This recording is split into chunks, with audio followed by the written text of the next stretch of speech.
On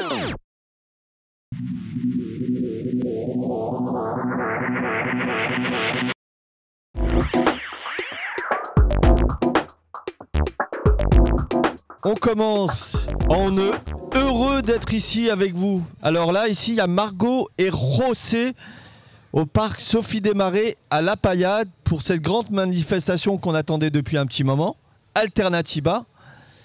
Alors, Margot, la première chose, parle-nous de cette mobilisation. Ça a été compliqué, cette mobilisation sur...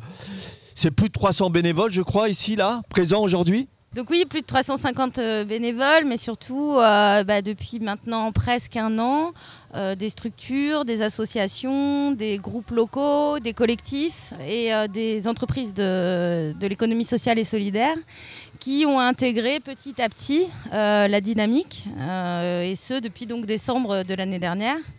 Voilà, ça s'est organisé. Au début, on est quelques personnes à se dire waouh, ce mouvement Alternatiba, il faut qu'on en monte un ici. Et puis petit à petit, ça a grossi et on s'est rendu compte qu'énormément de personnes étaient là pour répondre à l'appel. Ils viennent d'où ces personnes ?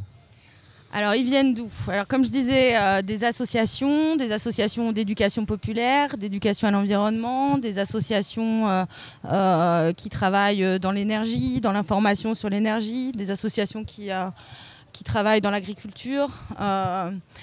Voilà, des entreprises d'économie sociale et solidaire qui ont organisé des systèmes différents de ce qu'on peut voir d'habitude, type dans la vente d'électricité. José, tu peux peut-être m'aider un petit peu.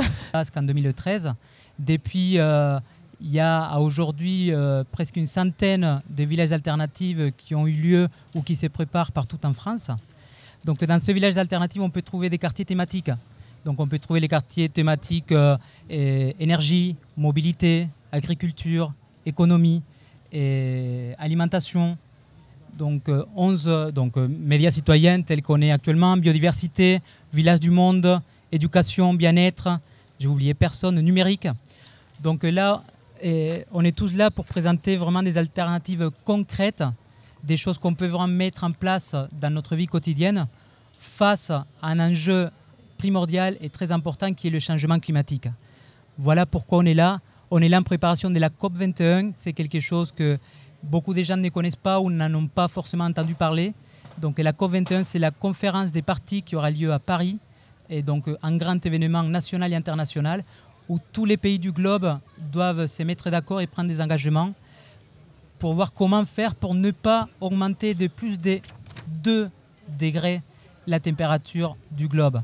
Donc pas plus que 2 degrés, c'est vraiment très peu et on a vraiment beaucoup de boulot. Donc dans cette conférence des parties, tous les États de la planète, donc voilà, c'est vraiment une première dans l'histoire, c'est quelque chose vraiment d'unique qu'on va vivre. Tous les gens doivent se mettre d'accord. Mais aussi, il y a plein de choses que nous, simples citoyens, on peut faire sans attendre forcément que le changement vienne du haut. Nous, depuis le bas, en tant que simples citoyens, chez nous, dans nos boulots, dans la façon dont on consomme, dont on se déplace, on peut vraiment créer les changements nous aussi, quoi. Donc on a vraiment le pouvoir de faire changer les choses et c'est vraiment ce qu'on essaie de présenter dans ce village des alternatives, Alternatiba, où du coup on présente aux gens, voilà, qu'est-ce que c'est que l'économie, qu'est-ce que c'est que la monnaie.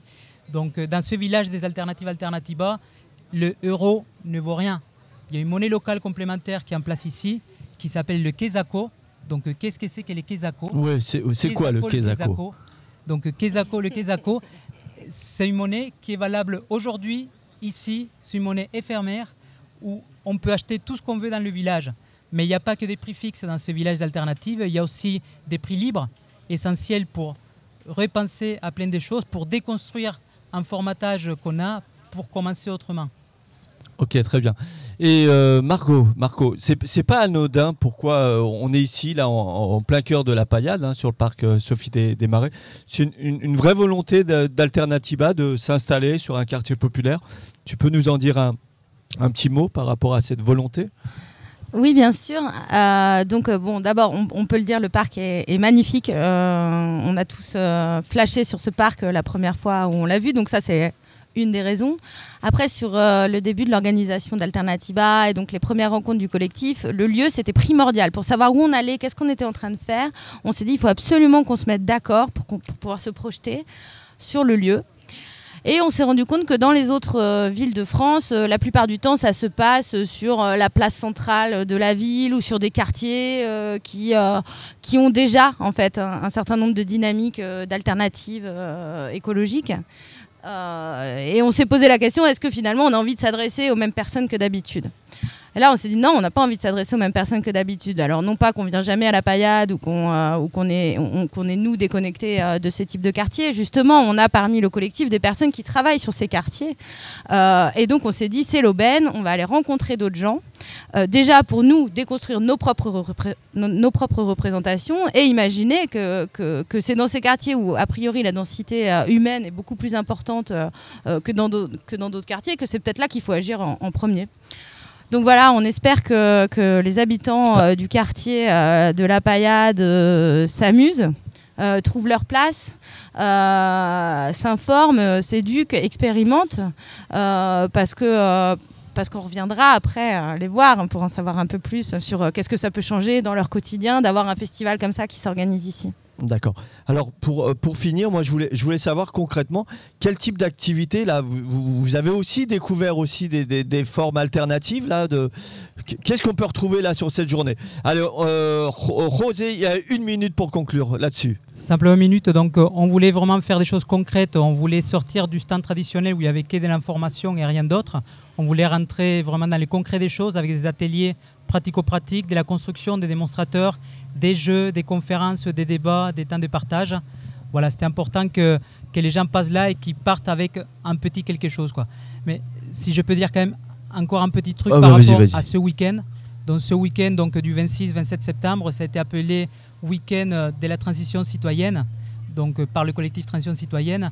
Et il y a énormément d'événements qui ont lieu en France ce week-end. Il y a l'Alternativa Tour, donc un tour en vélo, triplette et quadruplette, qui ont fait le Tour de France, donc plus de 5000 km, qui sont arrivés à Place de la République à Paris hier.